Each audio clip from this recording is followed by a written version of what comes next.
Kaveri hospitals, Khaleelwadi, Nizamabad 24 గంటల అత్యవసర సేవలు, నిపుణులైన డాక్టర్లతో. మరి ఏదైతే నిన్న ప్రశాంత్ రెడ్డి మాట్లాడినటువంటి మాటలకు కవితకారు మాట్లాడినటువంటి మాటలు వాస్తవంగా నేను అడుగుతా ఉన్నాను.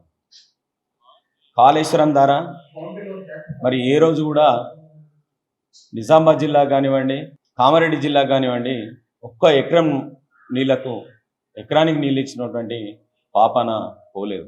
2 జిల్లాలకు నీళ్ళు ఇచ్చినామని భుజాలు ఎగిరేస్తూ చెప్తున్న ప్రశాంత్ రెడ్డికి నేను సవాల్ చేస్తా ఉన్నాను. నీ స్థాయి ఏందో ఒకసారి ఆలోచించుకో బిడ్డ. కవితక్క పెట్టిన భిక్షతోని రెండు సార్లు గెలిచినావు, 3వసారి కూడా డబ్బులు గుమ్మరించి గెలిచినావు. కానీ నీ మీద ప్రేమతో ఎవరు అక్కడ బాల్కొండ సభ్యులు గెలిపేయాలని నేను చెప్తా ఉన్నాను.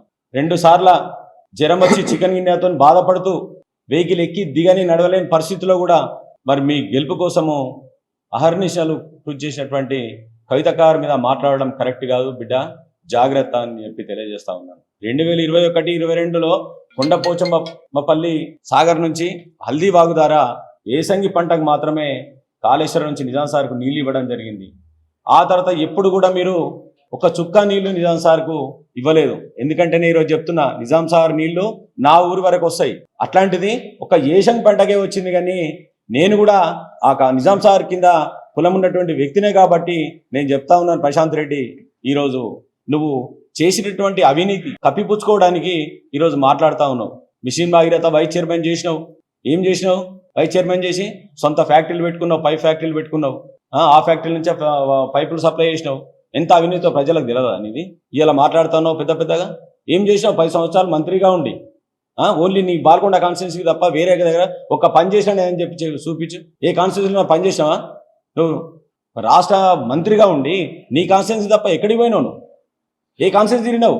ఈరోజు మాట్లాడుతూ ఉన్నారు జీవన్ రెడ్డి, ప్రశాంత్ రెడ్డి అంతా ఎక్కడికి వెళ్ళి వచ్చిర్రు? అందరూ దొంగలు, సంపాదించారు. ఇవి కాన్స్టిట్యున్సీలకు రానివ్వకపోవడం, పబ్లిక్ దగ్గర మేడంని బదనాం చేయడం. ప్రోగ్రామ్ పెట్టాలా, ప్రోగ్రామ్ స్టార్ట్ అవుతుంది గంట ముందనంగా మేడం మేము వస్తలేం మీరు రావద్దని చెప్పాలా. మేడం మళ్ళీ ఫ్లెక్సీలు పెట్టాలా, మేడం వస్తుందని జమ కావాలా. మీకోసమే ఎవరు జమ అయింది? ప్రజలు మేడం కోసం.